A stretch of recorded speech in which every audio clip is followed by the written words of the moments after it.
Welcome to another episode of Wild Wild Bets, as that one dude in all the westerns would say. I forget his name right now. Sam something with the Elliot. Sam Elliott. Yeah, we all can't all have a voice like Coors Light spokesman Sam Elliott. But welcome to Wild Wild Bets. We're recording a little earlier this week. We've got holiday events coming up for each of us with work and family and stuff. So we're actually recording here on Tuesday, December 5th, instead of our normal Thursday night slots. So we appreciate your understanding and flexibility with us. And just keep in mind, lines can change. They often like to do that. So, but here we are. How are you doing, Shane? Doing great. Yeah, that's a part I hadn't thought about. We'll have to see. I don't know if this episode, if you're listening to this early too, because we recorded early. If you're hearing this still on like a Friday, Saturday, lines may have moved a lot. So like with anything else, we'll try to kind of account for that. But yeah, doing great. Like how you will said, we account holidays. For that? The listeners are responsible for accounting for that, because there's nothing we can do. That's a fair point. I guess the point would be like, if we're on like, if we notice the line is juiced like minus 115 to one side, you're right. It's their job. It's not our job to babysit them. Yeah, exactly. Nobody. Sorry. That music got very dramatic. I felt like I was supposed to say something important. Yeah. So, we're ready to get into it. So I'm one of your hosts, Deputy George at Furious George 94 on Twitter. And with me is also Shane, who I already introduced. His Twitter is at Michigan Hats with an S. The S is for Shane. And sure. Yeah. Or the S is for Slim Shady. What are you owing to over there? Did you sit on something? Gonna make a joke and I won't. No, I'm watching Wings Buffalo. The Wings are Buffalo Wings. Oh, there you go. Perfect. The Wings are up 4-3 with 1 minute and 7 seconds left in the third. The Sabres are on a power play and they pulled their goalie, so it's 6-on-4. Oh man. And you're up a goal, so those are always nerve-wracking. Goalie just made a great save. And we both have money on Wings money line in money line. So this regular one's not regulation. This one's not regulation. This is just money line. So if it goes to overtime, we're still good. But obviously, we can close it out here in 1 minute. So that would be preferable. Just talking. We always have something that is going while we're recording. I know I have bets on the Blackhawks and Predators games going on. I got Predators money line within regulation, Blackhawks plus 1.5, threading the needle there. I got Connor Bedard and Gustav Nyquist anytime goals. We'll see if that happens. Do we win? Empty netter. Hey, that's an empty netter. Nah. That's a great way to start Wild Wild Bets, is making money right off the top. So hey, there we go. But the big thing we are doing for the first time ever is we are doing, as we're recording, a live Sharp Money Shootout. We have our college basketball teams playing each other. Michigan and IU are squaring off tonight. Last I checked, it was 39-37 Michigan at halftime. Correct, and the line was 6.5. So it's now tied at 39 with 19 minutes in the second. So they just started. We'll keep an eye on that throughout. 6.5. Yeah, I took Indiana 6.5. You took Michigan at 6.5. -6.5 for Yep. Michigan. And unfortunately, we can't watch it because it's on Peacock. It's streaming exclusively on the cock. Yeah, So yeah, we are unable to watch it. I would advise not streaming on other. Never mind. We so what we want to talk about this week before we get into more of the nitty gritties with how everything went and what we're doing moving forward. Well, I guess actually we should talk about how it went. Mhm. So I've been really bad about updating my betting sheet, so I'm quite behind and I need to go through it. But I can tell you that I did not have a good weekend betting because, to be honest, so last week I said fade the Bulls, and then the Bulls went and won 2 games in a row, including against the Bucks. Then I Not and ideal. I but one thing I did start doing that seems to be working is fading the Blackhawks. We'll find out tonight if that finishes that way. But fading the Blackhawks, picking the money line of the opposing team.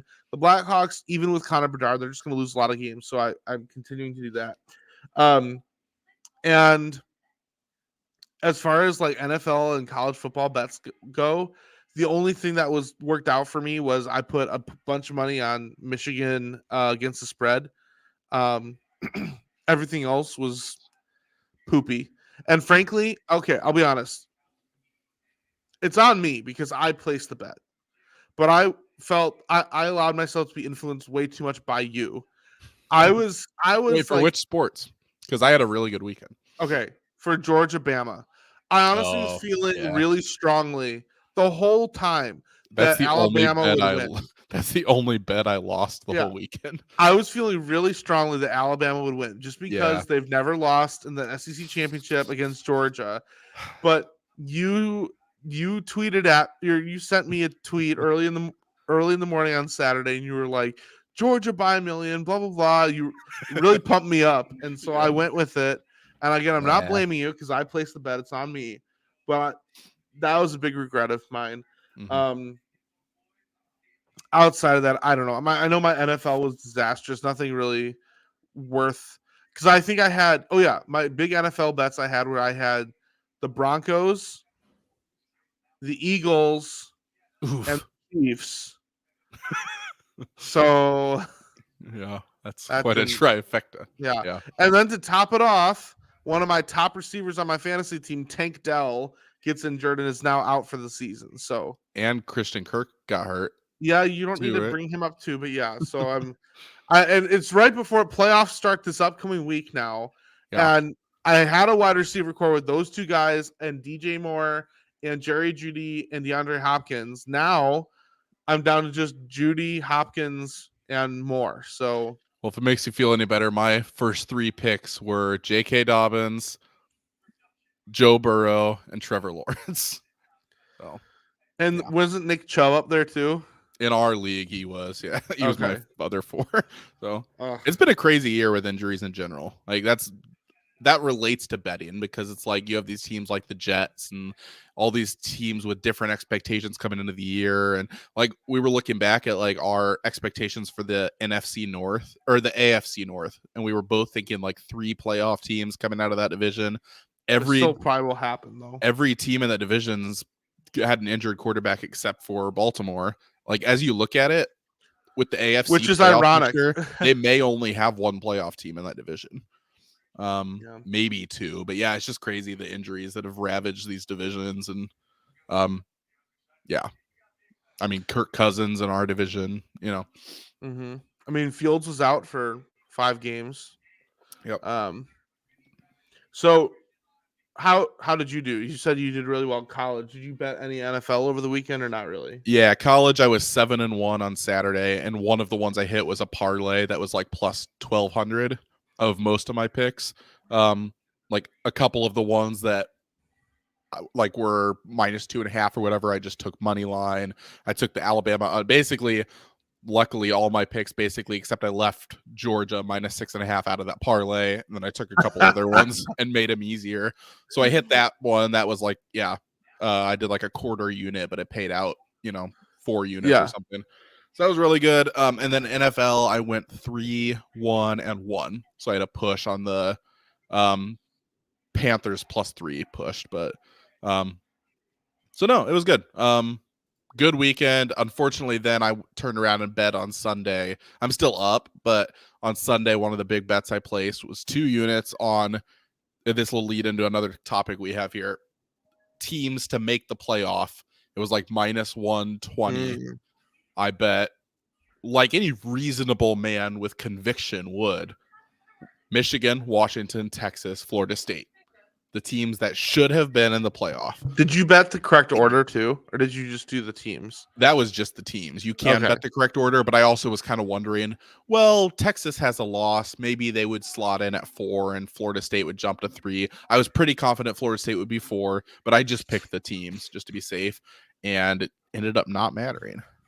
Oh, do you want to know another college football game that you influenced me on that screwed me? Yes.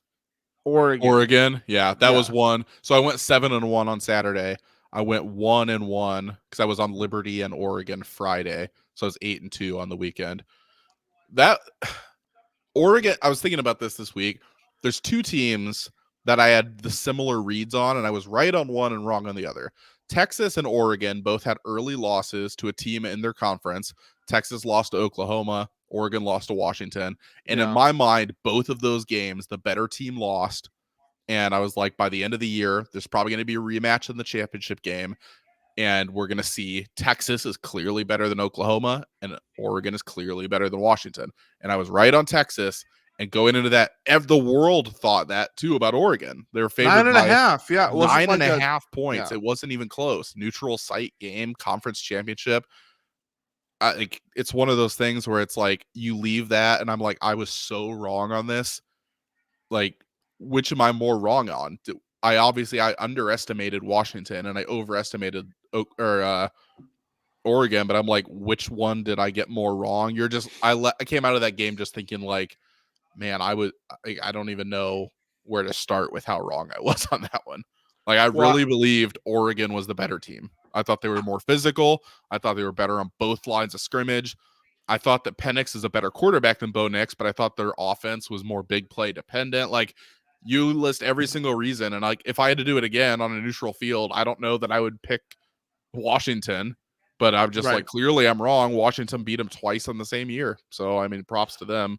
But now I kind of don't know what to do with Washington, which leads into our playoff talk. But yeah, we can get into it. Washington's just impressive, honestly. Like, I never, like, at the beginning of the season, I knew that they were going to be good, and they showed that they were good and whatever, but I never expected them to be like CFP good. I thought they were going to be like tier 2, tier 3 good. Like, make a New Year's 6 game, end the season with 1 or 2 losses, and be solid. You know. Well, and that's honestly why I'm glad they did beat Oregon, because it was time to get some fresh teams in there, some fresh fan bases. I actually, and we're going to get into the whole FSU controversy. It really is so frustrating that they did not get the nod, simply because you would have ended up with a CFP with 3 new teams to the playoff. And those 3, and so 3 new teams, and 3 of them be, sorry. Yeah, 3 new teams. Also, you have 3 undefeated conference champions. And all of them conference champions. All of them conference champions. Yeah, 3 of them undefeated. Yeah. Yeah. So, anyway, you end up still, at least you have 2 of those teams. But see, the thing is that's funny is you have 2 of those teams that are new, but they're going to eliminate each other in the first game, because it's Washington versus Texas, which should be a really interesting matchup. So, but the cool thing is then you do get a new team who's guaranteed to make the championship game. So, like, that's true. It's just fun to have some fresh blood in the playoff. It's cool. Like, I know Bama's been there before tons of times. Michigan now has been there 3 years in a row, but not having Georgia does still feel kind of novel. It's like, whoa, this is a whole new world we're living in now. It's like anything's possible. So it's interesting. And that's okay. That gets to the thing is, like, if we're talking 4 best teams, Georgia is still one of the best 4 teams in America. So why aren't they in the playoffs? And that's right. So that's really the whole debate, right? So the whole discussion of does FSU deserve to be there? are there better teams? Like everybody and their mother is saying Georgia, Oregon, OSU, Mhm. Alabama, all of them would beat FSU in a matchup. And they might be right. And they might be right. And but it's just so hard. I guess what's so frustrating, and my coworker today, we were talking about it, and he was saying, even though it's a hard decision and it seems unfair, he felt that the committee did their job by compiling like the four truly best teams that are there to compete. Now, Mhm. I would refute that and say, well, I would still personally put like Georgia and probably Oregon above Alabama. I may even put Ohio State above Alabama when you consider Ohio State's loss was to the number one team in the country. Plus, if Like, we're talking best, there's teams better than Washington. right, Like you said, all credit to them. You're impressed by them.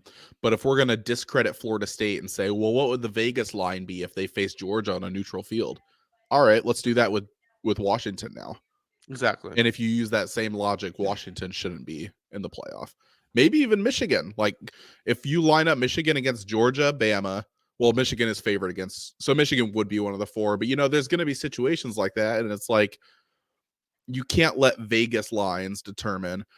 Like I could go a lot of different ways on this. Like it's as an objective fan, I get why people would rather see Michigan Bama than Michigan Florida State. We've seen a lot of blowouts in these quarterfinal games. I know people are like, this is going to be a better matchup. And I think it will be a closer game than Florida State would have. So I totally get that. My concern is just that it sets a dangerous precedent, I think. And maybe it's all irrelevant because when we expand to 12, it's like, Yeah, okay, now that precedent can't do as much damage. I just have a real problem with using we're using some combination of on the field results and resume and power ranking the four best teams, but it's not in a way that makes sense because we're eliminating Florida State because they're not one of the best teams, but we're not putting in Georgia, not because they're not one of the four best teams, but because they lost an on the field game to Bama. So some teams are being penalized for actual games that happen on the field, despite being one of the best four teams, possibly. And other teams aren't being rewarded for winning because they're not one of the four. But, like we're using this weird combination of the two. And I just would always default to tangible results and like something you can actually point to. As an example, there's this always a debate about who's the best quarterback in NFL history, right? Best doesn't really exist. Like it's a subjective argument. It's still a fun argument to have, but it's kind of a meaningless argument until you right. tie it to something tangible. And that's why the argument for me has always been, okay, well, I'm going to say that best, I'm going to try to redirect that into who's the most accomplished, who's the greatest quarterback. Best is just hypothetical. And it's the same thing when you're talking college football teams. Who's the most accomplished and the most deserving? Florida State, right? Like they won all their games. They went 2-0 against SEC teams. They won their conference. And yeah, like losing their quarterback makes it harder to win the next game, but they overcame adversity and won 2 games without their quarterback. They're more deserving. And then best, it's like, okay, well, that's you could ask 10 different people and get 10 different answers about who the 4 best teams are. Yeah, So I don't know. I also have a problem too with the way it went down. If Jordan Travis wasn't hurt this week, he was hurt a couple weeks ago, and Florida State was still ranked number 4 after he was hurt. So agreed. what happened after we were ranked number 4? After Jordan Travis was injured, the committee still said they're ranked 4. If it's all about the injury, the second he was hurt, the following ranking, they should have They been should have dropped to dropped. 9. Yeah, Like right. at least then you're being consistent. But what they did is they left him at 4 and hoped it would all just take care of itself. But then what happened is because then Georgia would have, they assumed, probably been in and stuff. They painted themselves into a corner to where now this team that you said, even with the injury, we're going to leave them at 4. Now we're going to punish them for the injury, Yep. despite winning another game, overcoming that injury. Like Yep. the way it went down would just make me sick if I was a Florida State fan. So And that's yeah, the I thing. just I've seen people say, like, you brought up the whole entertainment value of Michigan Mhm. versus Bama being a better game than Michigan versus FSU. And I've seen people bring that up and say, well, really, they need to appease the whole nation, not just the one fan base. But it's like, okay, but that's still unfair to that fan base. Like, yeah, Alabama, and the players on that team, more importantly. Like as a committee, you yeah, owe a responsibility to your sport and the college, like the universities who are part of your sport, way more than you do to TV markets or like a viewing fan. yeah. Like to me, that priority is like your first duty is to do right by the players. Like that's the reason I have a problem with it. If you want to say that, if you want to say that Alabama deserves to be in, I mean, and FSU, a lot of their wins were not very impressive. They were really close. Well, I don't know if you watched Alabama this year, but they had multiple games that were very close, including Milrow had the to throw Iron a Bowl at the end of the game. 30-yard Hail Mary to beat like a 6-win Auburn team. Have you Yeah, watched any Washington this year? Like, are we going to punish teams for winning close? Like, right. Washington had like a 4-week stretch where they were beating teams like Arizona State in overtime or whatever. It's Yeah, like, yeah, um, it's yeah, all like you said. It is very subjective, and that really is the problem with it. And I think that's why it will be helpful to expand it. I'm sure there still will be debate every year between mhm. the who is ranked 12th and who's ranked like 13th, 14th, and 15th. I'm sure there'll be arguments, but at a certain point, if you're 13th, 14th, 15th, you're I feel like it's easier to admit I don't deserve to be in the postseason Right, than because you're not going to have an undefeated team be ranked 13th, 14th, right. 15th, unless it's like a group of 5 team, and frankly, no one cares. So yeah, it's like um, I'm not going to feel as bad for a team like, oh, like Boston College is pissed because they were like held out in favor of Maryland. It's like, I'm sorry, but no, neither of you was winning the championship. It's like yeah, it's less consequential when you get that kind of range wrong. right. Yeah. So I think there'll be small scale controversy, but nothing to. I mean, there's a big divide in the nation with this. Like, Mhm. as far as my opinion, I went back and forth on it a little bit, but I pretty quickly decided, like, how can you take FSU out? Like you said, like a lot of people have said, they did everything they were asked to do. They were undefeated. And really, it feels like they're being punished for a player's injury, which Sucks because they're feels already pretty being shitty. punished for Yeah. that once when he gets hurt, and now their team's gonna have to fight through that adversity, and then Yeah. the committee turns around and punishes you again because the punishment was you lost your quarterback, and now it's gonna be hard for you to win. You overcame that, and so now the committee punishes you for overcoming the natural punishment of the injury. Exactly. It's just and people are gonna say, oh well, of course, as a Michigan fan, you'd rather face Florida State than Bama, and absolutely I would. I'll admit, like that's not, I don't think, part of the reason for, I think I made a pretty clear case for like why I think Florida State earned the spot. So I just want to make like stay that so it doesn't sound like I'm only like wishing I had the easier matchup, because I think you could make the argument Michigan should be playing Texas and Florida State should be the 3 against Washington.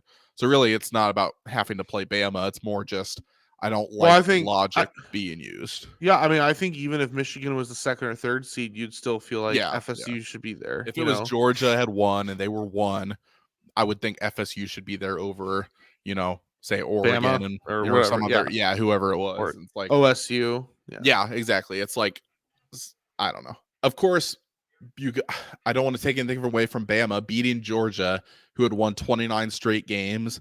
It's like, yeah, it's impressive, and I would think they're one of the 4 best teams, and I love to see them in a playoff, and they deserve to be there. But the reality is you just don't deserve to be there as much as a team who went undefeated. Right. Bama has lost a game to a team in the 4 seed playoff right now at home by multiple scores. Like, it kind of tells me it's like there's no reason to schedule these big playoff games because this committee decision is or these big like non-conference games. The committee is devaluing the results on the field, and it's kind of telling me even in a 4-team playoff, oh, you lose the game, doesn't really matter. It's like I don't know. So Quick update. I'm streaming the Michigan Indiana game on my phone Okay. through other means, and Oh my. I am so it's 52-49 Michigan with about 10 and a half minutes left. I'll throw it up in Um, my phone here too. but I was noticing Michigan fans are doing the tomahawk chop. Is that something that Michigan fans normally do? No, that's Is funny. that- I oh, wonder if that's they're probably just doing like a, organized maybe it was a thing. chant. It looks like they were doing like That would be hilarious though if they're like, we're gonna out of solidarity for Florida State. That would be funny. That's not what they're doing. I know that'd be good though. Um, so the other thing I just want to touch on, this is completely changing topics, but um, so Shohei Otani, that discussion we talked about it a couple episodes ago. He's still out there, still waiting to make a decision. Are there betting Men, odds on that oh, and what? When he's going to make a decision, or or the what? team? Oh yeah, Everything. we looked at that, I believe, and I the just wonder if that's Dodgers. had any major changes. Well, it's changed a little bit. The Blue Jays jumped the Cubs at one point. They might still be The ahead there. Blue Jays. The Blue Jays are actually really hot and heavy in this mix Huh, here. I missed that. Um, so it's like right currently, like I said, there's been a lot of shifting pieces, but Mhm. basically the teams are the Dodgers, the Cubs, the Blue Jays, the Giants, and the Angels. Those are the teams. So and there's an argument for all of them basically. So the Angels is that apparently Shohei has said he's very comfortable with where he lives and everything that the Angels have to offer and blah blah blah. Right. Biggest problem with the Angels is that they can't win. They Right. They suck. can't even Yeah. make the postseason Yeah. with him and Trout. Right. Okay. But there is something to, your teammates and you Right. already have your house and all right. Yeah. But to that point, I've seen Dodgers fans refute that and say that basically the Dodgers and Angels, since they're both LA based, use pretty much all the same, Yeah. all the same medical resources, which is important since he's going to need to rehab his arm after Tommy John surgery. Um, Obviously, the Dodgers can offer probably the most money, I would assume, and still offer the LA market, which is on the West Coast, which is more accessible for family and friends in Japan. Mhm. San Francisco offers also a similar kind of market there. Apparently, the big advantage in San Francisco is outside of Hawaii, so like mainland USA. San Francisco has the largest number of the largest percentage of Japanese American population, and there's some appeal there, obviously. The Blue Jays, I don't really understand at all. Okay. Because you're going to another new country Mhm. to play there. And from what I'm understanding, from what I've been listening and reading, the Blue Jays are trying to get in on Shohei because it sounds like the Blue Jays are uncertain that they'll be able to extend or re-sign Bo Bichette or Vlad Jr. That's the part that doesn't make sense to me is you have two stars. You already have concerns about being able to pay one of them. So let's pay another guy. Like, so then Another guy can you that's, even by the keep, way, going to be $500 to $600 million. that doesn't make any sense to me unless you're like, all right, we have to placate the fans. We're going to lose one of these two guys, but we replaced him with Otani. I don't know. Yeah, I don't know I if don't it's know. that or if it's like, I don't hey, love that if I'm a we're Blue gonna Jays fan.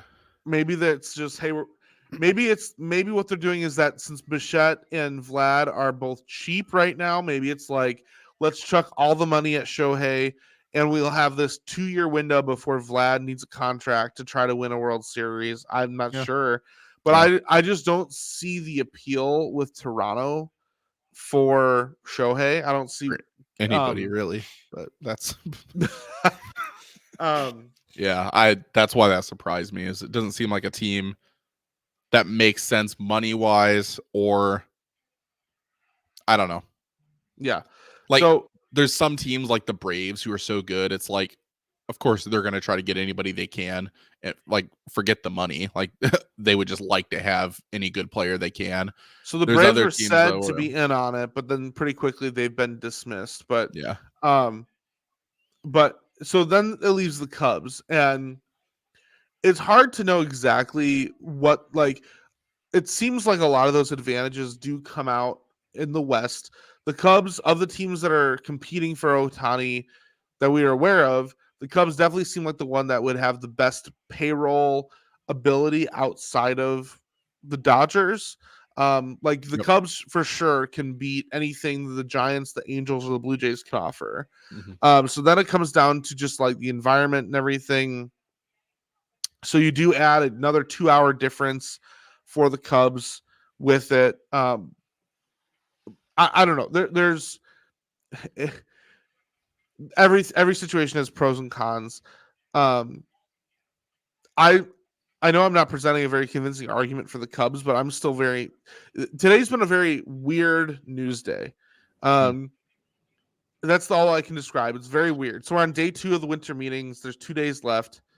It started with saying Otani's going to make a decision during the winter meetings. So now Yeah. it sounds like he may not make it till after the winter meetings, but sounds like maybe soon after. And every single reporter is saying once he signs, everything else is going to go down. Like Tyler Yep. Glasnow is going to get traded, Yoshinobu Yamamoto or whatever, he's going to sign. Like every Juan Soto trade will happen. Everything Mm-hmm. that you've been waiting for will fall into place. First domino to fall is the big one. Yeah. But the question is, when will he do it, and what will his decision be? And today, so it's been widely known that Otani has wanted his,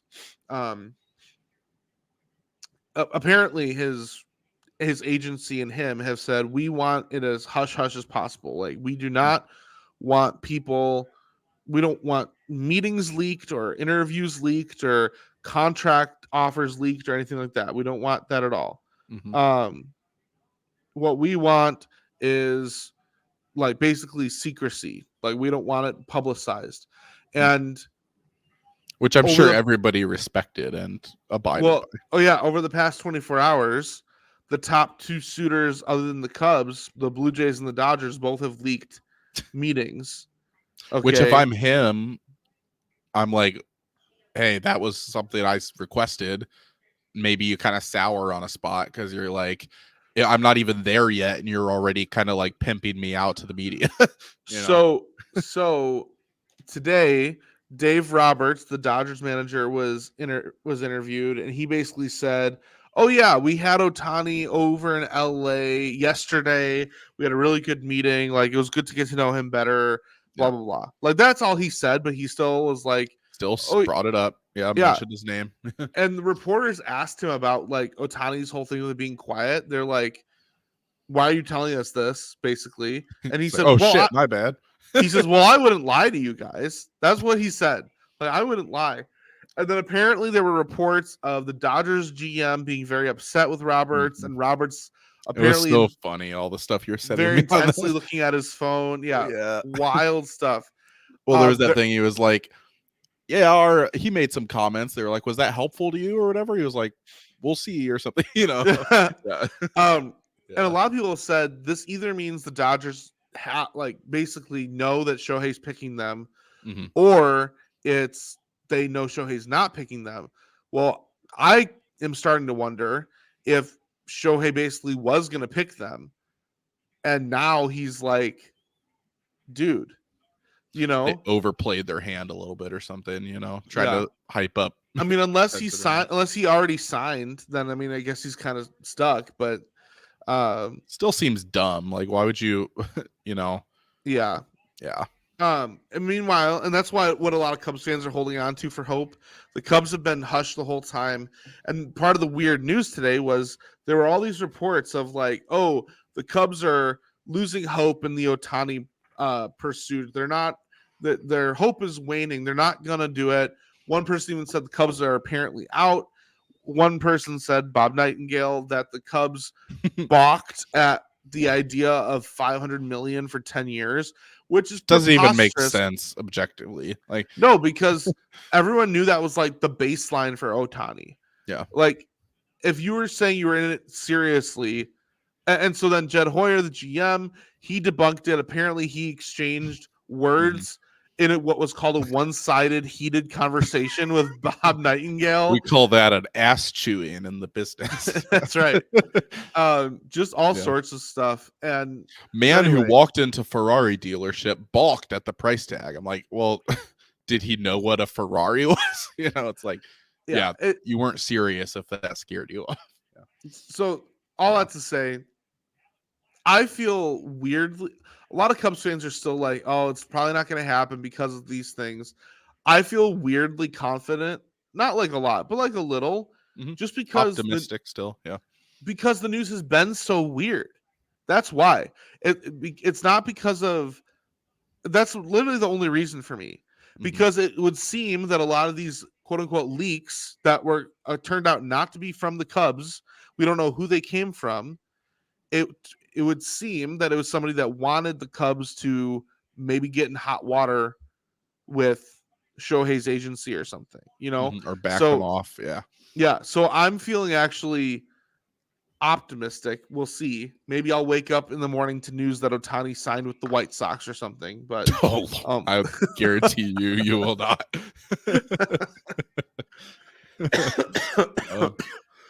The White Sox have signed Shohei Ohtani and are transitioning him to catcher. Yeah. And partial owner. And they'd say that, and they'd say also the White Sox have hired newly elected Hall of Fame manager Jim Leland to coach the team. Yeah. And back cleanup. Yeah. Bobby Cox is coming out of retirement at 95 years old to coach the White Sox. Bobby Knight, is he available? No, not anymore. All right. Take him off the short list for the White Sox. Yeah. Mike Ditka is coming to coach the White Sox. Yeah. All right. Well, I hope it happens for your sake. We've talked about this before, but the Cubs are, out of all your teams, obviously the one I dislike the least. And I like the Cubs because you don't have that same rivalry. So, yeah. The Cubs, and I'm sorry, like, unless you are basically Cardinals, Brewers, Reds, Pirates, maybe White Sox, the Cubs are a likable team. Right. Yeah. At least I think they are. Yeah. So, all right, let's get into some betting stuff. I'm getting into my FanDuel right now as we speak. I got to use the website because I have the Indiana game on my phone, which is a little inconvenient. But so, talking about games this weekend, we talked about college football already. There's no big college football games this weekend. The big one that people are going to bet's like Army Navy under. Like everybody loves to bet the Service Academy unders, right? Wait, isn't that a game you play in gym class when you're like 7? Army Navy under. No, just Army Navy. Oh, is that? You don't know that game? I don't think so. I probably played it. What? It's like Red Rover, but you like. No, so you line everybody up in the middle of the gym, and one wall is Army, one wall is Navy. Oh, okay. You shout Army, and they run to Army. You shout Navy, they run to Navy. And sometimes you switch it up, and before they can even get to one side, you'll shout the other side. They have to turn around and run. There's other alterations of it where the other walls are Air Force and Marines, and so you'll shout those. Then there's other versions of it too, where there's certain actions you have to do. Like it'll be like, Army, Navy, hit the deck, and then you got to drop down, or give me 5 push-ups. Coast Guard, you have to go stand in an ankle pool. Army, you have to go take out a high interest rate on a Dodge Camaro or a Dodge. Oh my gosh. Challenger. Yeah. Army, marry a woman you met 6 days ago. Dang it, not again. We love our troops. I'm just joking. Marines, execute drone strike on Osama bin Laden. Marines, eat the nearest crayons. So anywho, Army Navy, you were saying. Yeah, everybody's gonna bet the under on that. Army Navy games are 10-2 to the under. It's kind of like an Iowa thing. It's like the number can never be low enough. So outside of that, though, there's not a lot of games. I wanted to mention, so this is a future, but it's national championship odds. I like betting them for college football, not at the beginning of the season because I hate having pending bets. But now when you have the final, but now it's like, it's only in there for a little while. I'm feeling Story of my life. honestly bullish on Michigan. Like, Yes. what are their odds? Well, they're the Plus favorite right now to a win the plus title. 140, Plus 160. 175. Okay. The next favorite is Bama, plus 210. And No. Michigan's No. favored in the game. So basically the committee or the odds here are saying they think Michigan, the winner of Michigan Bama, is going to be favored to win the national title. I think Michigan's favored by 1.5 points. I don't have the game odds up here, but the futures are interesting. So Michigan plus 175, Bama plus 210, Texas plus 260, Washington, guess their odds. Plus 530. Plus 800. Whoa. That feels a little disrespectful, doesn't I mean, it? You have that 175, 210, 260, 800.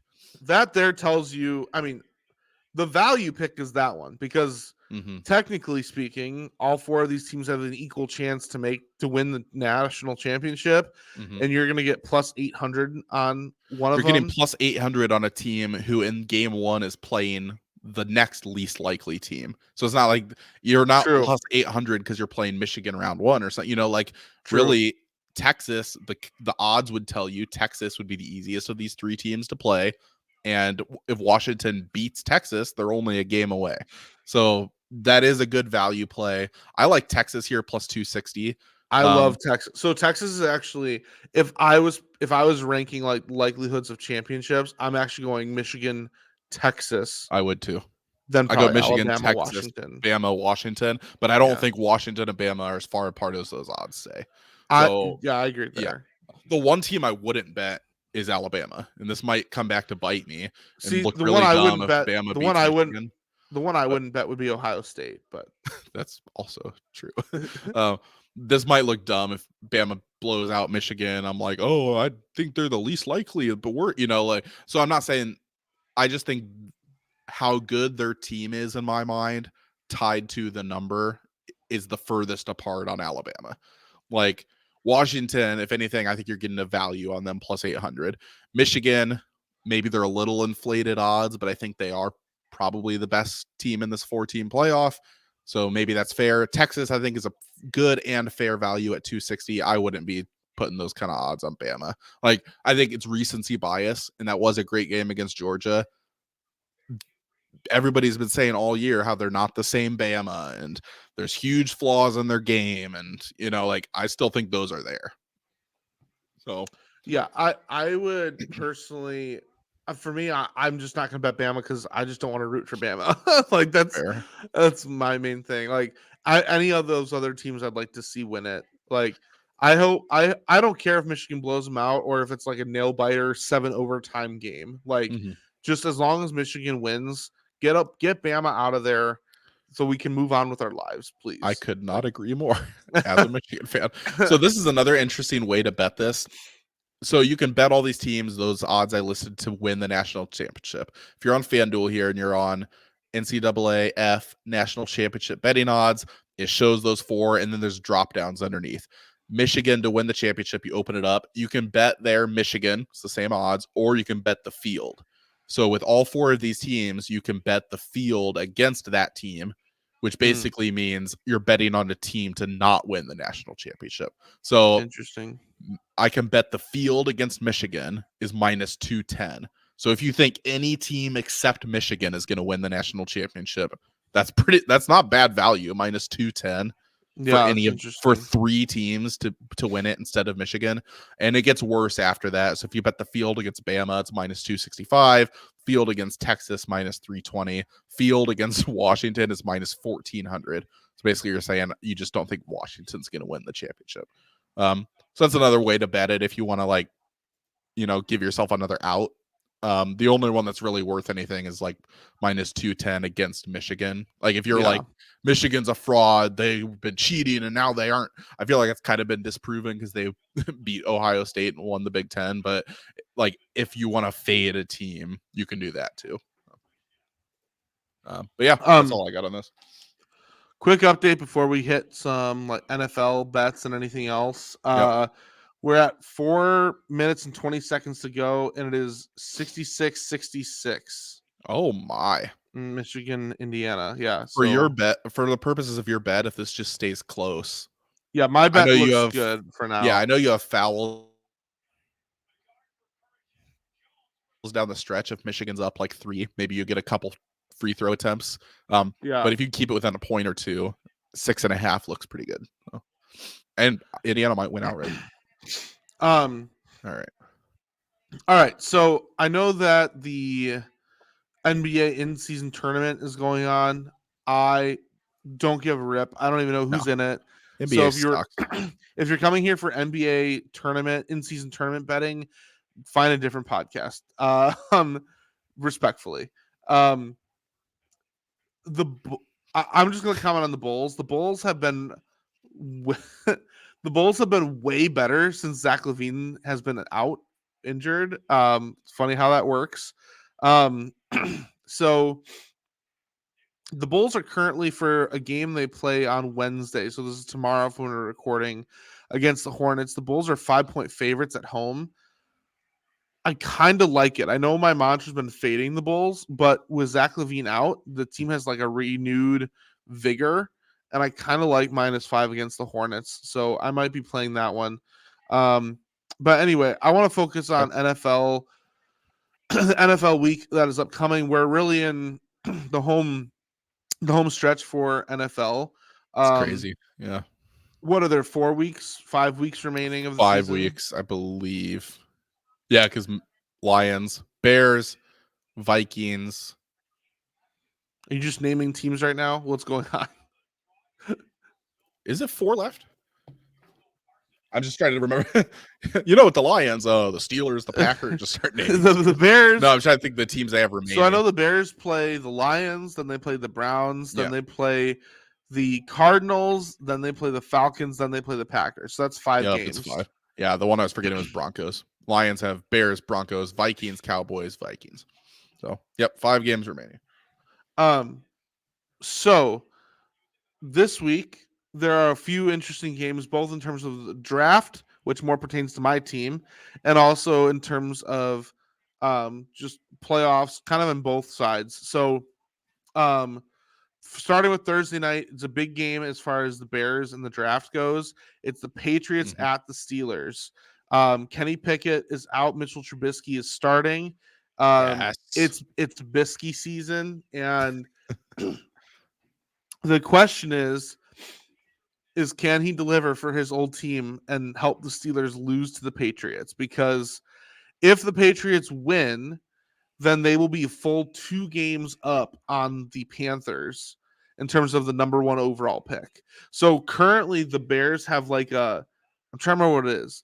The Bears have like a 93% chance of a top 2 pick in the draft. I'm sure that if the Patriots win this Thursday, the odds have to go up to like probably like, I don't know, 87 for them to get the first overall pick. It's got to be like, assuming the Panthers lose. So anyway, it's a big game as far as the Bears go.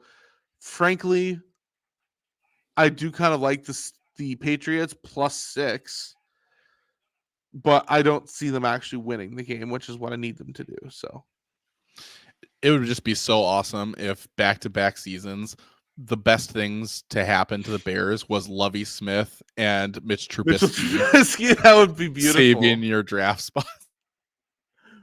That'd be hilarious. I didn't even think about that. Yeah, I don't have a great feeling on this. That would be good, yeah. Yeah, I don't know. Thursday night games, I mean, the under is 30.5. I was on the under in the Patriots Chargers game, and the game ended 6-0. So that game was wild. Yeah, that was probably the worst football game ever played. Yeah, so that's one where maybe you look at the under again, especially with Mitch Trubisky try to fill in for the Steelers. This has already been good to the under. 30 is so low for an NFL game, 30.5. Yeah, I don't have any other thoughts on that game, but yeah, like you said, relevant to you. Um. So, okay, moving on. Sunday, um, I'm gonna stick with the draft talk. This pertains to both draft and playoffs for the AFC South. So we Mhm. have the Panthers and the Saints, um, and the Saints are 5.5 point favorites. The Panthers have been playing pretty decently recently for the Panthers, but they've been losing. So I don't know. I don't know how you measure that. I don't see any world where it makes sense to bet the Panthers, honestly. So I know the Saints haven't been good either. I probably don't bet this game at all, honestly, just cheering against the Panthers. Maybe I put this in a parlay with the Saints money line, but um, that's all I have to say, I guess, for this one. Yeah, I probably do bet. And sorry if the audio is kind of overlapping. I'm getting some choppy Wi-Fi here, but yeah, I think the play on this would be Panthers. So I bet the Panthers last week and it pushed. I've kind of maybe that's the sign to just stay away from it. But anytime you have a division rivalry, I like taking an underdog in that. And 5.5 is kind of one of those weird numbers that like it's not like 7.5 where it's like a super powerful on the right side of a key number kind of thing. It's just a Mm-hmm. weird number that's hanging out there. And just wonder, you know, Derek Carr got hurt against the Lions last week. You know, who's even starting at quarterback for the Saints. That's something True. you I should, don't even if you're know going to bet that. this game, yeah, verify that. There's no way Derek Carr's playing. He was he was removed from the game, and they're evaluating him for a concussion. They're evaluating his ribs and his shoulder. And That so sounds like, healthy. yeah, he got destroyed. So I I probably lean Panthers here. Like you said, been playing a little bit better. They haven't, but they're at least keeping a few games closer. So I don't know, just a lean there. Yeah, and again, I'll tweet out. We're several days out from the Sunday games at this point, obviously. So we're gonna give some leans here. We'll pick our official like head-to-head picks. But then as far as my actual picks for Sunday, I'll tweet those out probably Sunday morning. So I'm waiting for stuff to load for me. It's being a little annoying, but um, yeah. So I'm gonna keep moving through NFL games. The next one up here is actually a pretty interesting game is Colts at Bengals. Now it doesn't sound flashy or sexy, but this is a big game for these two teams in terms of playoff hopes. So the Yep. Colts currently are in the playoffs at 7-5. They are the sixth seed. The Bengals are 6-6 and the 11th seed. So the Bengals winning that game, if they have some things hit the right way for them, they could see themselves elevated potentially into a playoff spot. So big game for the Bengals and big game for the Colts to maintain that spot. In that game, it's only a 1.5 point spread. um, I kind of like the Bengals at home, although the odds aren't super great. So I don't know what I'll do there. I got enough time before Sunday to fully decide, but an interesting game nonetheless. Do you have any thoughts? You want me to keep going? Yeah, it feels so. Browning looked pretty good actually for the Bengals, but it's also like I don't know if I want to bank on him to do that again. Right, And teams tend to figure out not rookie, but like bad backup quarterbacks pretty quickly. I mean, like look at right. Josh Dobbs; he was able to sustain it for a few weeks, but then fell off a cliff recently. So I don't know. I probably stay away from it because I don't like betting on an unknown quarterback to duplicate something. So Yeah, yeah, and the Colts have been one of agreed. those kind of sneaky teams. Like they find ways to win, and I've bet against the Colts a few times in the last few weeks, and I've lost those. So I'm like, hey, tip of the cap to them. They've been playing pretty well. I probably just avoid it. Um, I'm gonna keep moving here. Jaguars Browns. The line is 3. This one doesn't have. I don't think this has major playoff implications. I don't think Jaguars are. I guess the Browns are 7-5. Jags are 8-4. They're both in the playoffs currently. This game has importance if the Colts win and the Jags lose, because then you're talking about the same division. Mhm. And the Texans also are 7-5, so some interesting things. I don't have a strong Yeah. sense of If how that goes down, but if I'm the Jags and I just lost Lawrence. Trevor Lawrence, it sounds like a high ankle injury, which is like a week to week kind of thing. Yeah, I'm pretty concerned about winning the division at this point. So Yep. yeah, All right, then this one is also playoff related. Buccaneers Falcons, in kind of a weird way, just because of the nature of the NFC South. So currently, the Falcons at 6-6 are the leaders in the NFC South. The Buccaneers and the Saints are each 5-7. So if the Bucks beating the Falcons, it has huge implications for all three of those teams in terms of making the playoffs, which was interesting. Let me go back to that game. I think is actually an interesting one to bet. So the line is 2.5. Falcons are favored. The Buccaneers have been rough without Mayfield playing, and I don't know when he's supposed to be back. Um, I I kind of like the Falcons in this one to win by a field goal. Um, but it's usually more fun to root for underdogs. I'm not totally sure. Again, I'm on the line with a lot of these. So, um, yeah, I think you have the right read on it. Here, I'm messing with my messing with your what? connection here for a second. Here, keep going. I'll be here. Um, all right. Well, the next game that I was going to talk about is Texans and Jets. This game doesn't really matter at all for the Jets. Really only matters to the Texans, who are 7-5 and on the playoff bubble. I could definitely see the Texans winning this game, even with losing Tank Dell. You still have Nico Collins, who has had great chemistry with CJ Stroud so far. So the line is 5.5. Texans are favored on the road. I know they're on the road. I really like the Texans minus 5.5 on this one. So I'm probably going to be locking in on that one. Um, hold on one second. I had to watch a Bedard shot. So um, keeping moving, we have the Seahawks and the 49ers. The line is 10.5. They're playing in San Francisco. Kind of an interesting one here. So the Seahawks playoff hopes are alive. They're 6-6, along with the Rams, who are 6-6, and the Vikings and the Packers, who are also 6-6. So there's all four of those teams are right there as far as playoff hopefuls. So not really a big game for the Niners other than playoff seeding. But for the Seahawks, it's a huge game in terms of just making the playoffs. Um, and that 10.5 number is interesting.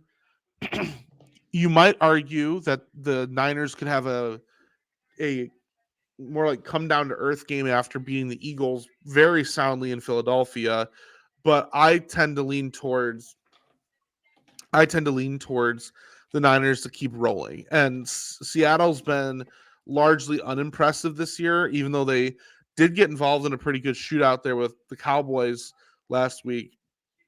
I like the Niners here, even with that big number of 10.5, personally. Um, interject anytime you want. I know our audio is a little behind each other, but Here's what I'm um, going to do: a little on the fly yeah, go for it. improvising. Go ahead and let my phone into the chat. I'm going to leave here.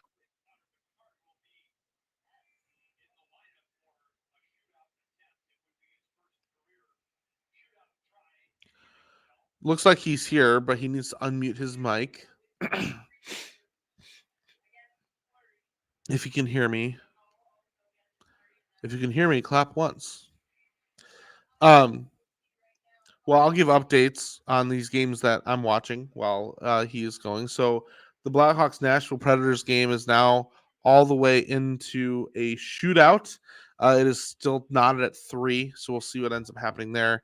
And then the Michigan IU game is 75-73 Indiana currently. There are 35 seconds left. So big moments here. Michigan's at the line. They just shot one and missed. So we'll see how well this goes. Um, I still don't know exactly what's going on. You got to unmute your mic, bud. Um, while I'm waiting for him, though, I'll keep running through some NFL thoughts. Vikings Raiders. The line is Vikings -3 on the road. Really like the Raiders here at home. Aiden O'Connell, he needs like a sort of a signature win. Brian Flores has a really solid defense that he's built there in Minnesota, but we saw a very flawed Josh Dobbs last week against the Bears. I think it continues this week against the Raiders. I like +3 for the Raiders. Um, we also have Broncos at Chargers. Line is 2.5. I I don't know about this one. I kind of like the Broncos, to be honest. They've been kind of on an uptick. This one, I believe, has some playoff implications for the Broncos. They are right on the bubble too at 6-6, so they have a legitimate shot.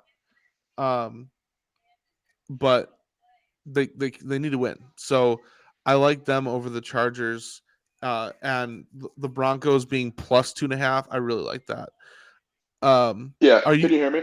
Yeah, go All for it. right, I think I'm good. I just switched to my phone. Yeah, I'm having issues with my computer because it's pretty far away from my router. So um, my audio might not be as good now. But um, so yeah, just I'll jump in on that one. We don't have to revisit the other ones. But yeah, I think I'm going to lean towards taking division underdogs a lot this week. So like you said, I'm probably going to be taking Broncos there plus the points. I just feel I've been looking back at some of the numbers. Favorites in the NFL are just covering at a rate that I haven't seen before. And it's just like, at what point do you adjust your strategy? And I've just decided I'm going to fully betting teams people don't like. And it's like, I just think at some point it starts to regress to the mean a little bit. Um, so it's like, I feel like if I just keep taking these division underdogs, at some point it's going to play out. So, yeah. I agree with you there. I wanted to know what are your thoughts on Vikings at Raiders? It is Vikings -3. I kind of like the Raiders +3 at home. What do you think? Yeah, the Raiders have like no home field advantage to speak of. So it's hard to like factor a home field advantage into that. I just also don't feel like the Vikings should be favored by 3 against anybody. Um, so yeah, Yeah. like you're getting a full field goal against. I guess the Vikings are still fighting for a playoff spot, but it feels like the league has kind of figured out Josh Dobbs. The Yeah. one thing I can count on is Crosby is going to be a game wrecker, and yeah, I agree with you. I think I'd take the points in that spot. So then the two like premier Sunday afternoon games. I sure hope that one of these is on Fox and one is on CBS because I'm gonna want to watch both of these. But we have Bills at Chiefs. So this is the Chiefs -2.5. Again, when we're talking about the playoff picture, the Bills are currently not in it. They're 6-6. They are still well within play for getting one of those lower seeds, but they are on the outside looking in. They're a full 3 games behind the Dolphins for the division lead, so that's pretty much out for them at this point. Um, and then you have the Chiefs, obviously, who are 8-4. They're currently the 3rd seed, which would be one of their lowest seeds they've had in the postseason recently. But the line is -2.5 for the Chiefs at Arrowhead. I gotta say, Chiefs. You gotta you Yeah. lost to the Packers. You had kind of a letdown game, and you, you're gonna bounce back. You're gonna, and Josh Allen's gonna throw picks. It's gonna happen. That's true. Yeah, I think it is the Chiefs. I think it's one of the best home field environments right now. You're buying, you can never really buy low on the Chiefs, but like you're buying as low as you can after a loss to the Packers. I I And you're do giving though have Go ahead. it's Yeah. 2.5. It's 2.5. Like a field goal Mhm. wins. Yeah.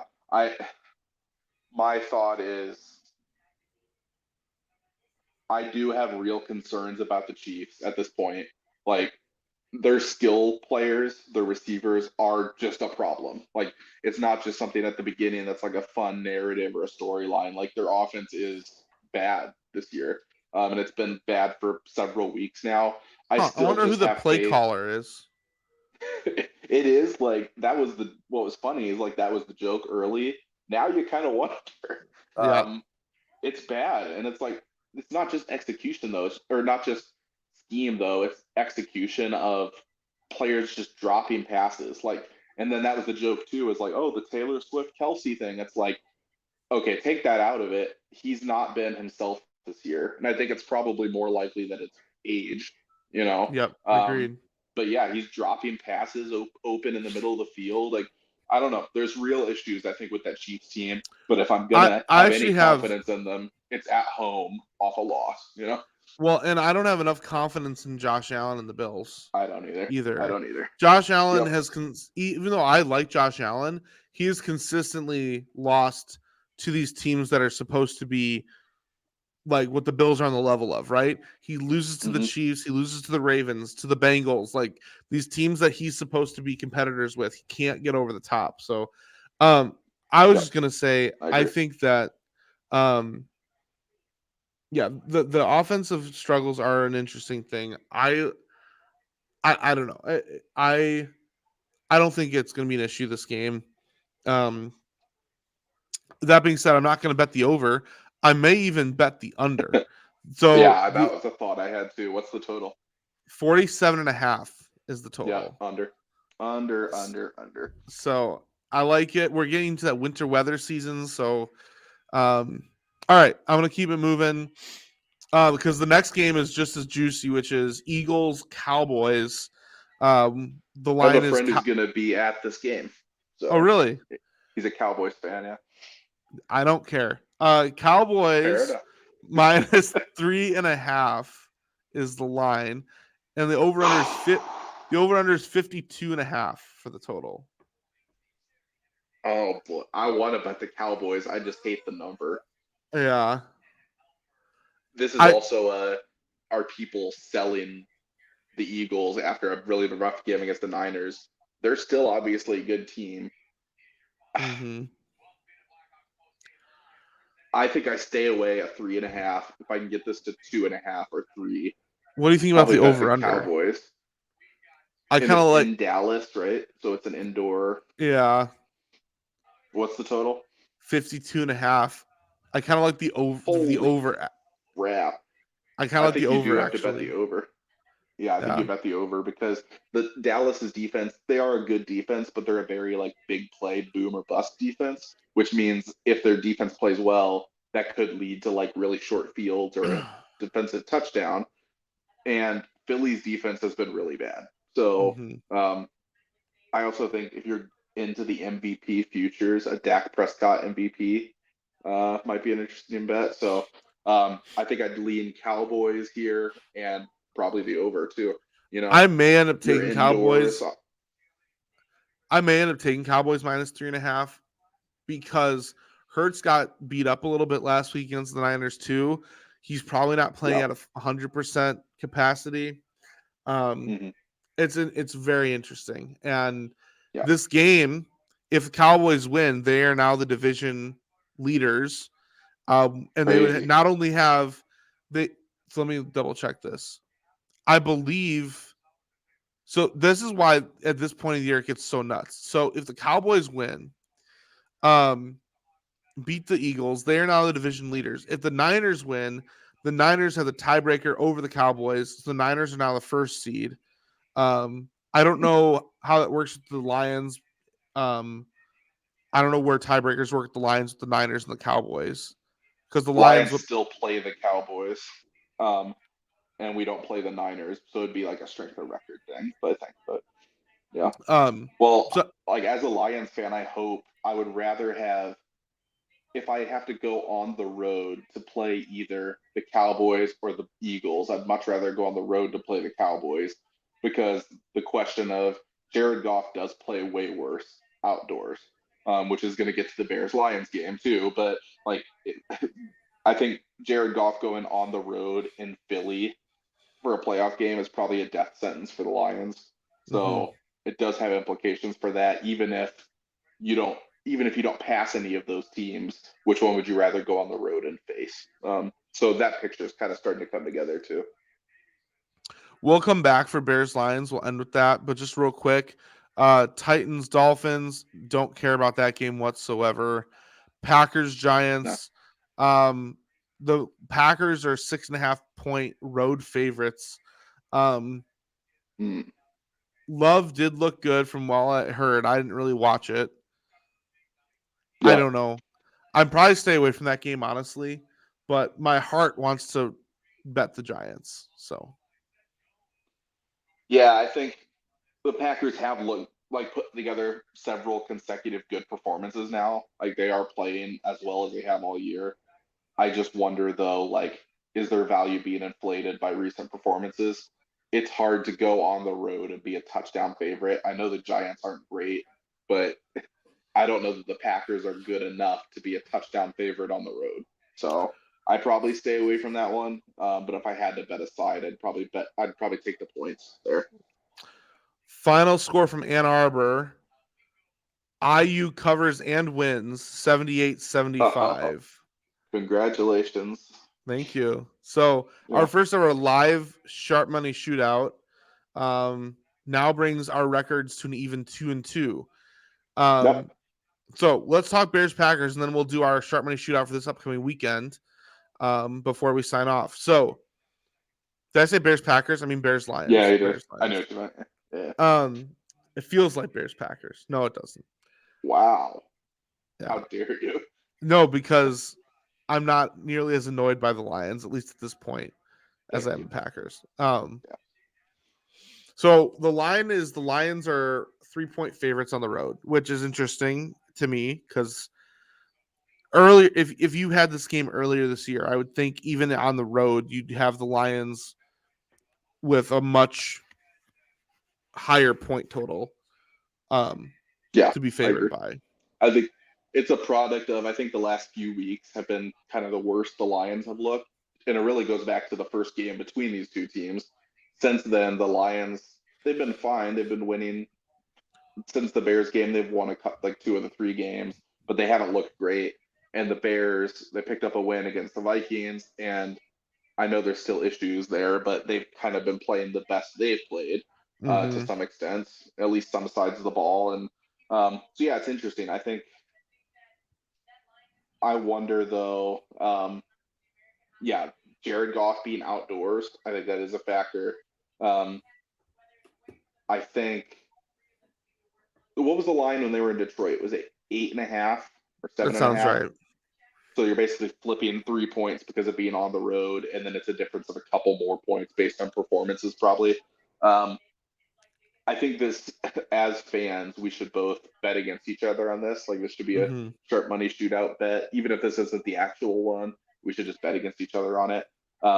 Objectively, though, like I said, I've been thinking the smart play is probably to take division underdogs, especially when they're at home.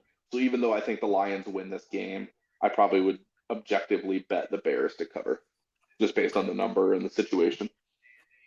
So the big question that I think there is from a Bears perspective is, how does Fields do? When you look big picture at his season, and it's hard because they have the injury kind of in the middle of it, but he had a really rough first 4 or 5 games. But really, since then, there's only been one game that you'd consider a quote unquote down game. And a lot of the rest of his games recently have been an uptick in offensive production. Maybe not entirely in touchdown scores, but at least in passing yards, passing completion, things like that. So, and he played quite well against the Lions in Detroit a couple weeks ago. How does he do at home? It's interesting. So I don't have a lot of confidence one way or the other. At this point, with the Bears season the way it is, I just want an answer. So you know what, Fields, if you're the guy, please just show us you're the guy. Do it. Like go. Like I would want nothing more than for him. I don't want a middling performance. I want him to either go out and ball out against the Lions and win the game, or I want him to just totally blow up and look like one of the worst quarterbacks in the league. Like I just need an Right. answer from you before Yep. we close the book. So as far as the line, I'll be betting +3 because it's my team, and the underdog thing, I feel like that's valid too. And Yep. I could see the Bears being close or winning. I could Hmm. also see the Bears losing by 13. Like Right. it really, the Bears are very volatile in terms of betting because it could go one way or the other. So, The Lions um, too are tough because their defense is bad, so that keeps teams in right. it. Their offense has played really bad at times, So, but also has the ability to be explosive. So there's a, like you said, I think there's a range here of like the Lions could lose this game outright, or they could win this game by 3 scores. so Yeah, the over under is 40.5. Do you like the I'd be over? The over is I'd kind be of fun. checking I'd be checking weather conditions in Chicago to make sure, but I'd lean the over because the Lions secondary is really bad. I know Fields, his issue has just been consistency, but I think he's at least going to have 1 or 2 big plays. Um, and the Lions secondary is going to give him opportunities for those plays. I also do think I know the Bears front seven's been playing a little better against the run. I think Hmm. though their defense is obviously still problematic. This could be, I forget the final score in the first game, but that would have hit the over, I think. Weren't we in the 40s the first No, time? it was Wasn't, like I don't remember thought what it it was like was. 17 to like mid 20s or something. I know the Lions ended up winning by like 7.5, or It they was covered 30, 7.5. 31, 31, 26. Okay. So that would have hit. 57 was was what our total was. Yeah. Um, Yeah. I'd lean so over.